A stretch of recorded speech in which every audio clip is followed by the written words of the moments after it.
Padala ang Department of Environment and Natural Resources o DENR ng survey vessel para malaman ang sitwasyon ng lumubog na MT Terra Nova. Ayon kay DENR Secretary Maria Antonia Yulo Loizaga, kailangan malaman ang location at structural condition ng barko para matugunan ang posibleng lawak ng pagtagas ng langis.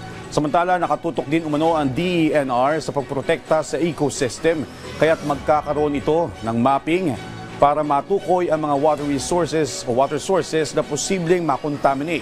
Magtatayo din ang regional offices ng DENR ng water quality at air quality stations katuwang ang Provincial Disaster Risk Reduction Management Office para sa posibleng epekto ng coastal at marine ecosystem. Ang DENR ay nandito upang tumulong po sa mga efforts na ginagawa ng Philippine Coast Guard at ng local government. So our assets are at the disposal, no?